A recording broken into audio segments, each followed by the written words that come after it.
The most life-changing message I ever sent was never meant for the person who answered. Rain tapped softly against the roof of my aging Honda Civic, each drop blending into the steady rhythm of my heartbeat as I sat alone in the nearly empty parking lot behind Mercy General Hospital. My shift had ended 43 minutes earlier, but I could not bring myself to drive home. 25 years old, working full-time as a physical therapist while paying off student loans one paycheck at a time, I had always believed that if I worked hard enough, life would eventually become easier.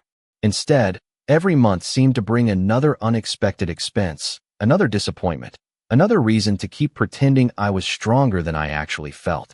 I rested my forehead against the cool steering wheel and closed my eyes for a moment. My ribs ached every time I took a deep breath, a sharp reminder of the frightening argument that had unfolded earlier that evening. I kept telling myself it had been an accident born from anger and poor decisions, but deep inside, I already knew something even harder to admit. Accidents should never leave you afraid to go home. My phone vibrated in the passenger seat. The screen lit up with another unanswered call from Ryan. I stared at his name until the ringing stopped. Then another text appeared almost immediately. "We need to talk. Please answer." I turned the phone face down without reading anything else. My hands would not stop shaking. My best friend, Chloe, always told me that when life became too heavy to carry alone, I should call someone before the silence convinced me I had nobody left. That thought echoed through my head as I reached for my phone again. I opened our conversation and slowly typed the words I had been too proud to say out loud. "Please come. I cannot do this anymore. I need you." My vision blurred for a second as tears gathered in my eyes. I pressed send before I could change my mind. A strange wave of relief washed over me, as though admitting I needed help had removed at least one brick from the invisible wall pressing against my chest. I leaned back in my seat and waited. Outside, the rain grew heavier, turning the hospital lights into soft golden halos across the wet pavement. Ambulances came and went through the emergency entrance while exhausted nurses hurried beneath umbrellas toward their cars. Life continued around me as though nothing had happened. My phone buzzed again less than 20 seconds later. I smiled weakly, expecting Chloe to tell me she was already on her way. Instead, I frowned. The message looked different. "Unknown number. Stay exactly where you are. Do not leave." I blinked several times, convinced I had opened the wrong conversation. I checked the contact list. Chloe's name was nowhere on the screen. My stomach tightened. Somehow I had sent my message to a number I did not recognize. My first thought was embarrassment. My second was that someone was playing a cruel joke. I quickly typed back, "I am so sorry. I think I texted the wrong person." 3 dots appeared almost instantly. Then another message arrived. "I know you did. Stay where you are anyway." I looked around the empty parking lot, suddenly aware of how quiet everything had become except for the rain. My pulse quickened as another vibration followed. This time there were only 4 words. "I am coming now." I stared at the glowing screen, unsure whether to laugh, panic, or simply turn the phone off. Whoever this stranger was, they could not possibly know who I was or where I had parked. Then I noticed the tiny location icon beneath my last message. During last month's software update, I had enabled automatic location sharing with emergency texts and completely forgotten about it. My breath caught. Somewhere in the city, a complete stranger now knew exactly where I was. And for reasons I could not explain, I found myself hoping he would actually come. I told myself that no sane person would drive across Manhattan because of a message from a stranger. That thought lasted exactly 30 seconds. My phone remained silent after the last text, its screen glowing faintly in the darkness while rain continued tracing silver lines across my windshield. I kept glancing at the parking lot entrance, half expecting nobody to appear, half hoping someone actually would. My ribs reminded me to breathe slowly. Every time I shifted in my seat, the discomfort was manageable, but the loneliness was not. I had spent months convincing everyone around me that I was fine. It turned out pretending required far more energy than telling the truth. My phone buzzed again. "Unknown number. What kind of car are you driving?" I hesitated before answering. "An old blue Honda Civic." Almost immediately another message arrived. "I see the hospital. Stay inside your car until I reach you." Something about the wording unsettled me. Not because it sounded threatening. Quite the opposite. It sounded calm, decisive, like someone who had already accepted responsibility for a complete stranger. I looked toward the hospital entrance where nurses hurried beneath umbrellas, laughing despite the weather. A family helped an elderly man into the back seat of an SUV. A delivery truck rolled slowly toward the loading dock. Everything appeared completely ordinary, yet my heart refused to slow down. I checked my mirrors again. Headlights turned into the parking lot one after another before disappearing toward different sections. None of them stopped near me. 5 minutes passed. Then another 3. I almost convinced myself to start the engine and leave when the low rumble of several identical black SUVs echoed through the rain. They entered the parking lot one after another with quiet precision, their headlights reflecting across the wet asphalt like moving ribbons of light. They did not speed. They did not draw attention. They simply arrived with the confidence of people who never questioned where they belonged. My pulse quickened. The lead vehicle stopped several parking spaces away. The others remained behind it without blocking traffic or creating panic. Driver doors opened almost simultaneously. Men wearing dark tailored suits stepped out, holding umbrellas against the rain. They were not loud. They were not aggressive. They simply scanned the parking lot with careful attention before one of them opened the rear passenger door of the lead SUV. A tall man stepped out. Even through the curtain of rain, something about him immediately commanded the entire scene. He wore a perfectly fitted charcoal overcoat over a dark suit, his black hair neatly styled despite the weather. Broad shoulders, calm posture, gray eyes that quietly surveyed the parking lot before settling on my blue Honda Civic. He accepted an umbrella but barely seemed to notice it. Every movement looked deliberate, never rushed. He walked toward my car alone while the others respectfully remained behind. My phone vibrated one final time. Unknown number. I am here. I looked up from the screen just as he stopped beside my driver's side window. He did not knock. He simply waited until I lowered the glass a few inches. Cool rain scented the air between us. He looked at me with concern rather than curiosity. Emily Carter? His voice was low and remarkably calm. I nodded before remembering I had never told him my name. My stomach tightened. How do you know who I am? He glanced briefly toward my phone, still resting on the passenger seat. Your emergency location shared your name with the message. I blinked, realizing I had completely forgotten that setting existed. Embarrassment flooded my face. I am so sorry, I whispered. I did not mean to send any of this to you. He listened without interrupting. Then he asked only one question. Are you safe enough to drive home tonight? I opened my mouth to answer. Nothing came out. The silence said more than words ever could. He studied my expression for one long second before quietly removing his gloves. My name is Adrian Moretti, he said. You do not know me, and I do not expect you to trust me. He took one careful step back from the car, giving me more space instead of less. But if you would like help, I will stay until you decide what happens next. The choice is entirely yours. I stared at Adrian Moretti through the narrow opening of my window, searching his face for the urgency or impatience I had learned to expect from people who wanted something from me. I found neither. Rain continued to fall between us, tapping gently against the roof of my car, while water rolled from the edge of his umbrella onto the dark pavement. Behind him, the men who had arrived with him remained where they were, speaking quietly among themselves and making no attempt to approach. They watched the parking lot instead of watching me. That detail mattered more than I could explain. It made the entire situation feel strangely respectful. I swallowed the tightness in my throat.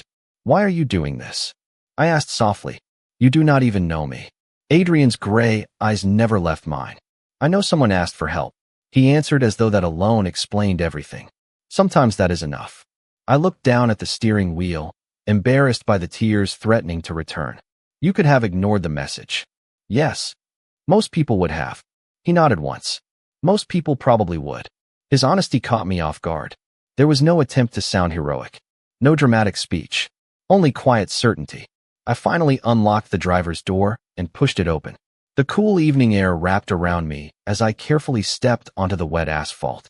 The movement pulled at my ribs, forcing me to pause for a second. Adrian noticed immediately, but did not reach toward me.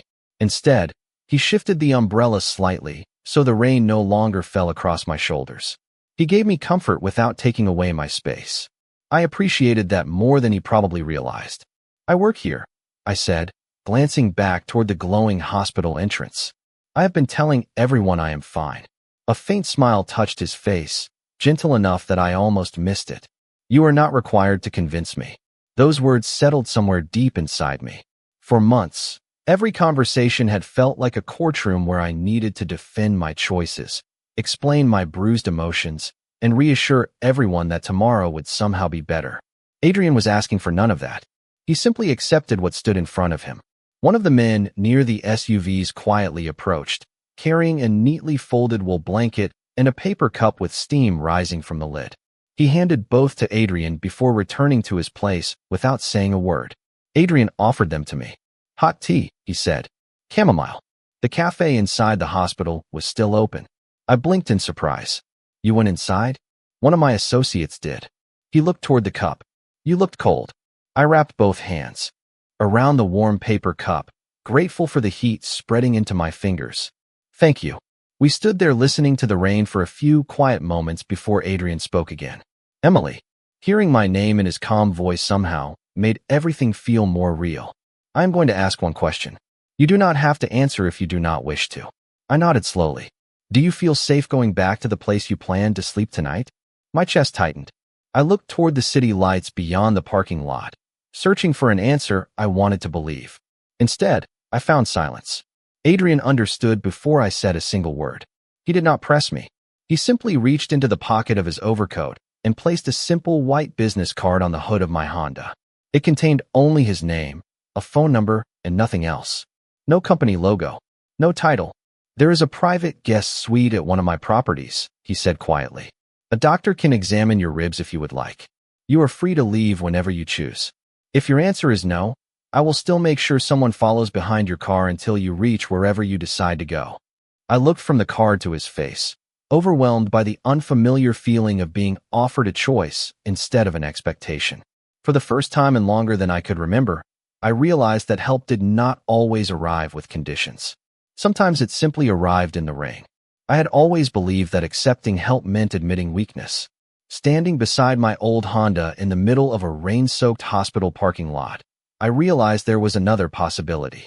Maybe accepting help simply meant I had finally stopped pretending I could carry everything alone. I picked up the white business card from the hood of my car and held it between my fingers. It was surprisingly ordinary. Thick paper, black lettering, Adrian Moretti, a phone number, nothing else. No company name, no title, no explanation for why a complete stranger had crossed the city because one frightened woman had accidentally sent him a message. I looked back at him. He remained exactly where he had been, giving me enough space to make my own decision. Nobody urged me to hurry. Nobody reached for my arm. Even the men waiting near the black SUVs seemed more interested in watching the rain than watching me. I took a slow breath, feeling the familiar ache beneath my ribs. If I say yes, I asked quietly, what happens? Adrian answered without hesitation. A physician examines your injuries. You have a warm room for the night. You rest. Tomorrow, you decide where your life goes next.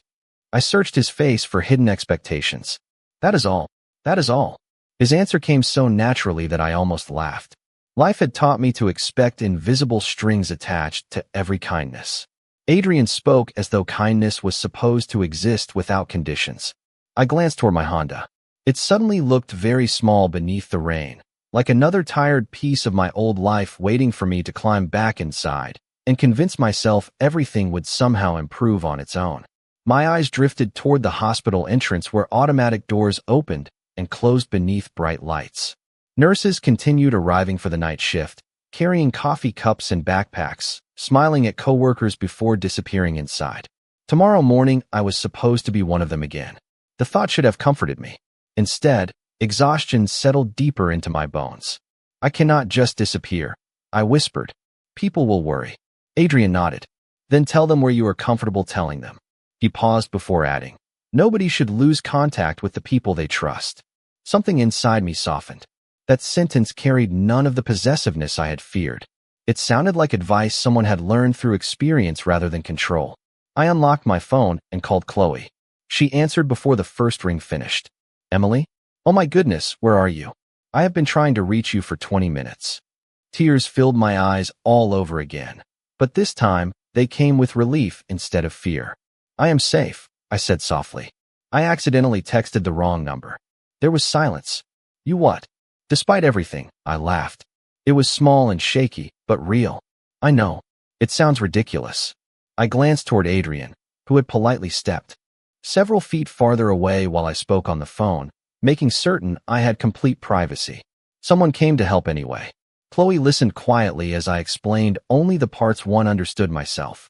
When I finished, she spoke with surprising calm. Emily, if your instincts tell you that you are safe, then listen to them. Your instincts have been trying to protect you for a long time. After we ended the call, I slipped my phone into my coat pocket and looked at Adrian. She thinks I should go. And what do you think? He asked. I looked around the rain-soaked parking lot one last time. The fear that had wrapped itself around me for months had not disappeared, but it no longer felt like the only voice inside my head. I slowly nodded. I think I am tired of being afraid. Adrian opened the rear passenger door of the lead SUV, but remained outside, waiting. Then tonight, he said quietly, let us begin with one peaceful evening. I hesitated only a second before leaving my old Honda behind and walking toward the waiting vehicle, carrying nothing except my handbag, my phone, and the fragile hope that maybe one wrong message had finally led me toward the right tomorrow. The city looked completely different through the tinted windows of Adrian Moretti's SUV. Streets I drove every day suddenly felt quieter, almost peaceful, as rain blurred the glowing lights of Manhattan into soft ribbons of gold and silver. Nobody inside the vehicle spoke unless it was necessary. The men seated in the front exchanged only brief directions with the driver, their voices calm and professional. Adrian sat across from me, leaving the entire middle row between us untouched. He did not ask personal questions. He did not study me with uncomfortable curiosity. Instead, he opened a leather folder and quietly reviewed several documents, occasionally glancing toward the rain beyond the glass. It felt strangely comforting to be treated like a person instead of a problem. After nearly 20 minutes, the SUV turned through a pair of elegant wrought iron gates that opened silently onto a tree-lined driveway. The estate ahead looked less like a mansion and more like a luxury hotel hidden in the middle of the city. Warm lights glowed behind tall windows. Flower beds bordered stone walkways despite the rain. Everything felt carefully maintained without appearing extravagant. As the vehicle came to a gentle stop beneath a covered entrance, Adrian stepped out first. One of his associates immediately opened an umbrella over the doorway, but Adrian simply held the front door for me as I climbed out. Take your time, he said quietly after noticing the careful way I protected my ribs. Nobody hurried me. Nobody reached for me without permission. The front doors opened before we reached them. A woman in her early 50s greeted us with a warm smile that reminded me of my favorite elementary school teacher. She wore a navy cardigan instead of an expensive uniform, and her silver hair was neatly pinned back. Welcome home, Mr. Moretti, she said before turning toward me. You must be Miss Carter. I am Eleanor. Home. The word caught my attention immediately. Not headquarters. Not residence. Home. Eleanor offered me a soft towel for the rain before leading us inside. The entry hall smelled faintly of cedarwood, fresh bread, and lavender instead of expensive perfume. Family photographs lined one wall. Landscapes and watercolor paintings decorated another. It felt lived in, comfortable, human. Adrian removed his overcoat and handed it to Eleanor with an appreciative nod. Has Dr. Bennett arrived? About 10 minutes ago, she answered. He is waiting in the library. Adrian looked toward me. Only if you are comfortable. I nodded. I would rather know than keep guessing. The library was unlike any medical office I had ever entered. Floor-to-ceiling bookshelves surrounded a stone fireplace where a quiet fire crackled softly. A gentleman in his 60s wearing a tweed jacket instead of a white coat stood from a leather armchair with an easy smile. Emily, he greeted kindly. I am Dr. Bennett. Adrian tells me you have some soreness around your ribs. There was no clipboard, no intimidating examination room. Just a calm conversation before the examination began in a nearby guest suite. The physician worked gently, explaining every step before he asked permission to continue. After reviewing the images from a portable scanner brought by his assistant, he smiled reassuringly. Nothing appears broken. You have significant bruising and inflammation, so you will need rest, medication for discomfort if necessary, and several days without heavy lifting. Relief washed over me so quickly I almost cried. I had imagined the worst for hours. Thank you, I whispered. You are fortunate you sought help tonight, he replied warmly. Your body has been asking you to slow down for some time. When the examination ended, Adrian was waiting in the hallway, exactly where he had promised to remain. Good news? He asked. I nodded with the first genuine smile I had felt in weeks. Nothing is broken. His shoulders relaxed almost imperceptibly, as though he had been carrying part of that worry himself. I am glad. That was all he said. No dramatic celebration. No unnecessary questions. Eleanor appeared carrying a tray with warm vegetable soup, fresh bread, and herbal tea. Your room is ready whenever you are, she said gently. As I followed her upstairs, I looked back once and found Adrian standing quietly near the fireplace, already returning to the stack of documents waiting on the table. He had interrupted an entire evening because of one frightened message from a stranger, yet he acted as though helping someone in need required no recognition at all. For the first time in months, I closed the bedroom door behind me without feeling afraid of what tomorrow might bring. I woke before sunrise because my body had forgotten what real rest felt like. For a few quiet seconds, I stared at the unfamiliar ceiling, listening to birds outside the open window instead of traffic or neighbors arguing through thin apartment walls. Soft morning light spilled across cream-colored curtains, and the room carried the faint scent of fresh coffee and lavender. Then I remembered where I was. The previous evening returned piece by piece. The rain. The unexpected text. Adrian Moretti standing beside my car with an umbrella instead of questions. I sat up slowly, grateful to discover the soreness around my ribs had already eased slightly after a full night of uninterrupted sleep. On the bedside table sat a handwritten note resting beside a small vase of white daisies. Good morning, Emily. Breakfast is available whenever you feel ready. No schedule. No expectations. Eleanor. I smiled before I realized I was smiling. Nobody had rushed me. Nobody had knocked on the door every hour asking whether I planned to leave. The simple absence of pressure felt almost unfamiliar. After dressing in a comfortable sweater and dark jeans that Eleanor had thoughtfully arranged after having one of the staff collect a few essentials from my apartment with my permission, I quietly walked downstairs. The house was even more beautiful in daylight. Sunlight streamed through tall windows, warming polished hardwood floors and shelves filled with books instead of expensive decorations. The kitchen sounded alive with the gentle clinking of dishes and the smell of fresh cinnamon rolls drifting through the air. Eleanor stood at the stove humming softly to herself before turning with the same welcoming smile. Good morning. You look much better. I actually slept, I admitted. That almost feels like a miracle. She poured coffee into a ceramic mug and placed fresh fruit beside a warm breakfast without asking what I wanted. Somehow she already knew. Mr. Moretti left early for several meetings, she said casually. He asked me to remind you that today belongs entirely to you. There are no obligations. I paused with my coffee halfway to my lips. He said that. Eleanor nodded. His exact words were, please make sure Miss Carter never feels like a guest who owes us anything. Those words settled quietly inside me. I had spent so long believing every kindness created a debt that hearing the opposite felt almost impossible. After breakfast, I wandered onto the back terrace overlooking carefully maintained gardens where early morning dew shimmered across green grass. A small stone fountain trickled peacefully beneath flowering trees. It looked like the kind of place people visited to remember how to breathe. I wrapped my sweater a little tighter as cool autumn air brushed my face. Beautiful, is it not? I turned to find Dr. Bennett, stepping onto the terrace carrying 2 mugs of tea. I hope I am not interrupting. Not at all. He handed me one of the cups before resting comfortably against the stone railing.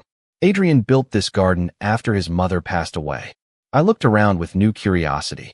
He designed it. Every path. The doctor smiled gently. He believes peaceful places should never be accidental.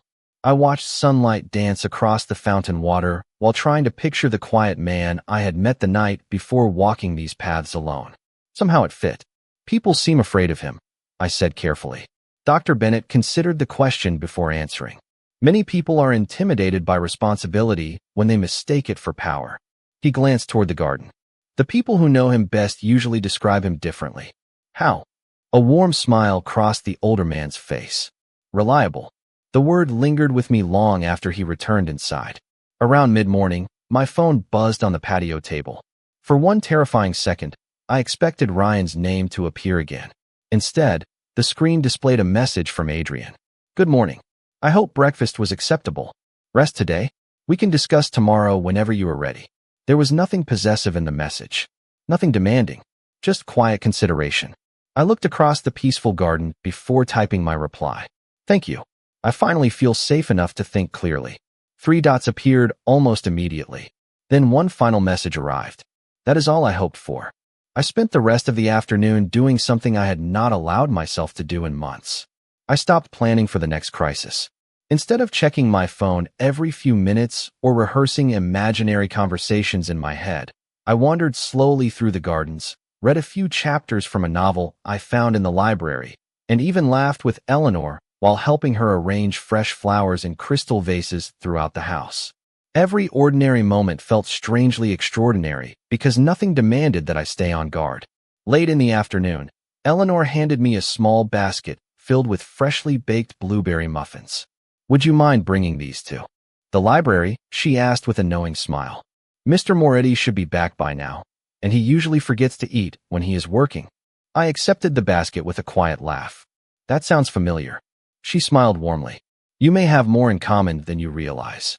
I followed the long hallway toward the library, where sunlight stretched across the hardwood floors in golden rectangles. The door stood slightly open. I gently knocked before stepping inside. Adrian sat behind a large oak desk surrounded by shelves overflowing with books instead of trophies. His charcoal suit jacket rested neatly over the back of his chair, and the sleeves of his white dress shirt were rolled carefully to his forearms. Reading glasses rested low on his nose while several neatly organized folders covered the desk. He looked less like the mysterious man who had arrived in a convoy of black SUVs, and more like someone quietly carrying responsibilities nobody else could see. He looked up as I entered and immediately closed the folder in front of him. Emily. His voice carried the same calm warmth I had begun to recognize. How are your ribs today? Better, I answered honestly. Dr. Bennett was right. Rest helps. I placed the basket on his desk. Eleanor said you forgot lunch. He looked at the muffins before smiling faintly. She has been saying that for years. I folded my arms with a playful grin. She also implied you would ignore these unless someone delivered them personally. She knows me well. For a moment, neither of us spoke. Comfortable silence settled between us instead of awkwardness. My eyes wandered toward a framed photograph sitting on one corner of the bookshelf. A much younger Adrian stood beside an elegant woman with warm eyes and dark hair, both smiling beneath autumn trees filled with bright orange leaves. He noticed where I was looking. My mother, he said quietly. She loved this house. I turned back toward him. Dr. Bennett mentioned the gardens. Adrian nodded slowly. She believed every home should have one peaceful place where people remembered who they were. His gaze drifted briefly toward the window overlooking the fountain outside. After she passed away, I tried to finish what she started. There was no self-pity in his voice, only quiet affection, somehow that made the memory feel even more meaningful. I sat across from him, careful of my ribs. Can I ask you something? Of course. I hesitated before speaking. Why did you believe my message? Adrian leaned back slightly, considering the question instead of answering immediately. Because people rarely write, I cannot do this anymore, unless they have already spent a long time trying. His words landed gently but deeply. You did not think it was a prank? For about 3 seconds. He smiled softly. Then I decided I would rather waste one evening helping a stranger than spend years wondering whether I ignored someone who truly needed kindness. I lowered my eyes, overwhelmed by the simplicity of his answer. Most people would call that risky. Perhaps. He folded his hands together on the desk. I have learned that regret is usually far more expensive than inconvenience. Before I could respond, his phone buzzed quietly beside the folders. He glanced at the screen, and for the first time since I had met him, I noticed a subtle change in his expression. Not fear, not anger, just careful focus. He typed a short reply, set the phone aside, and looked back at me with the same calm composure. Emily, he said gently, tomorrow you deserve to begin rebuilding your own life. If you choose to do that, I will help only as much as you ask. No more and no less. For the first time since everything had fallen apart, I believed those words enough to imagine a future where I no longer measured each day by what I had survived, but by what I was finally free to become. The next morning arrived with clear blue skies and crisp autumn air, as though the city itself had decided to begin again.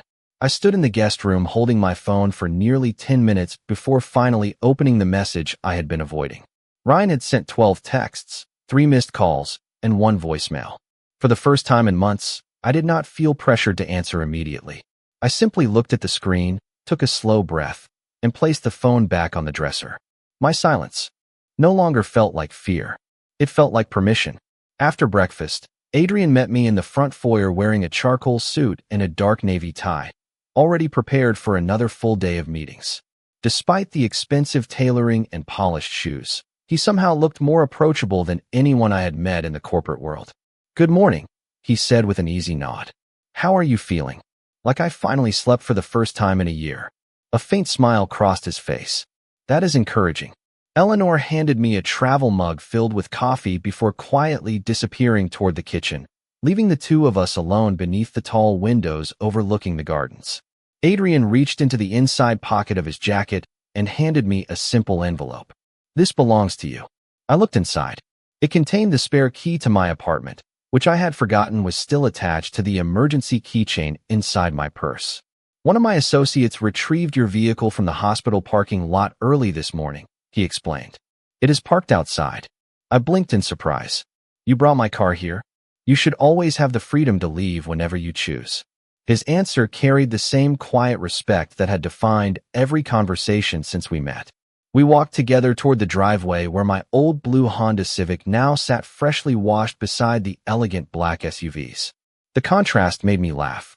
"My car looks very confused." Adrian glanced toward it before replying with perfect seriousness. "It appears proud to be here."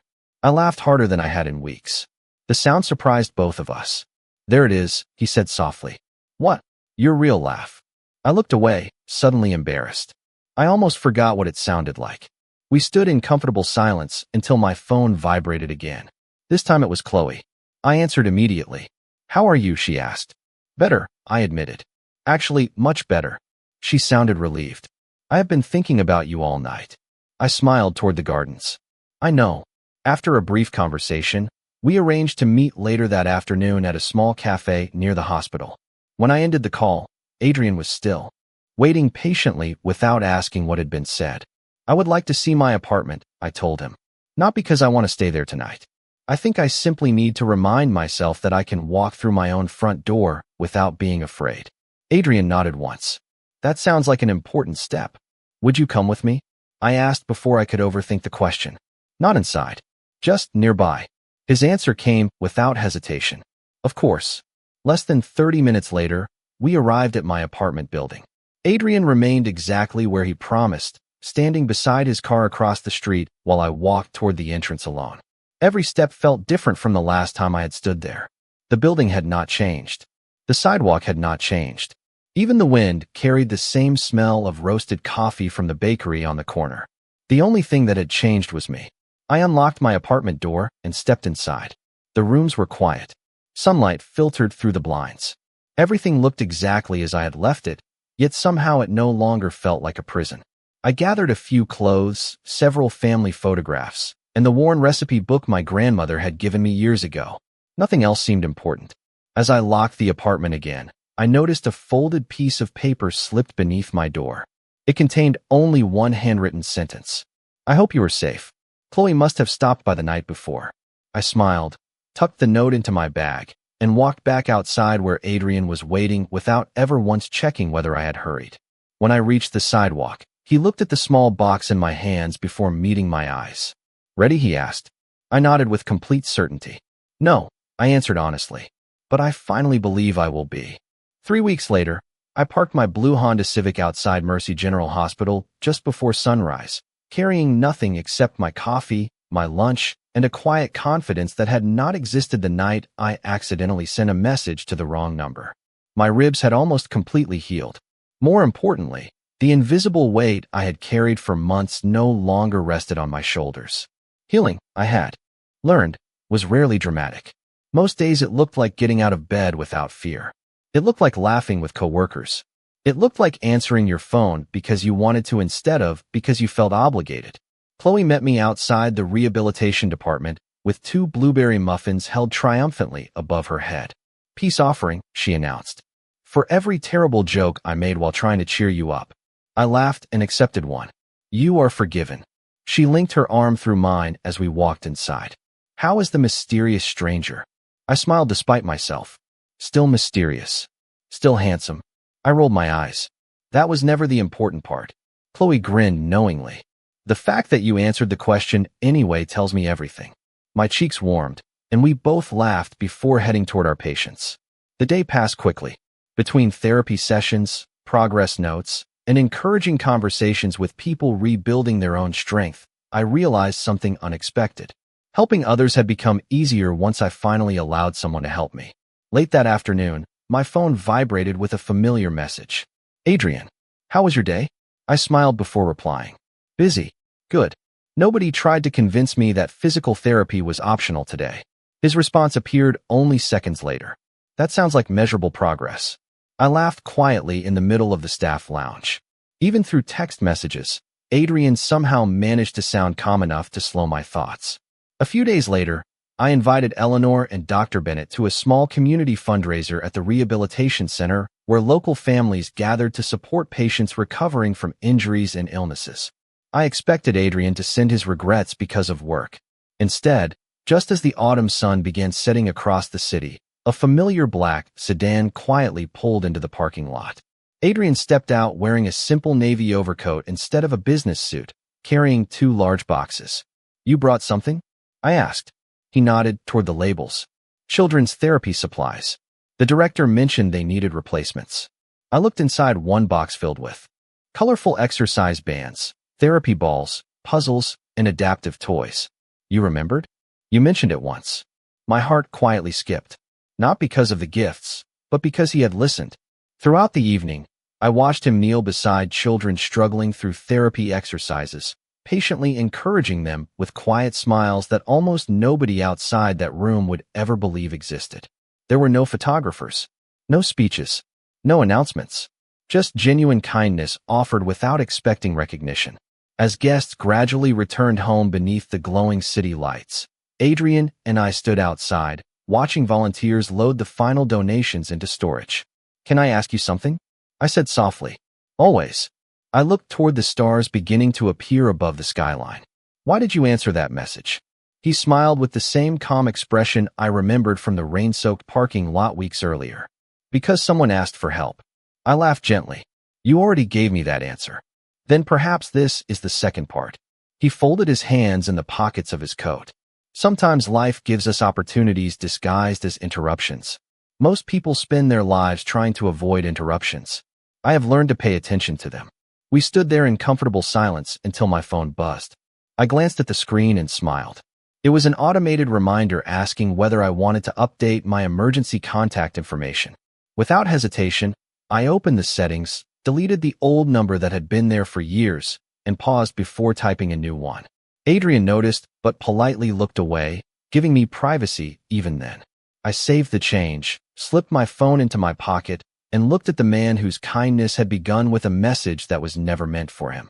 Life did not change because I texted the wrong number. Life changed because the right person decided that one stranger was worth answering.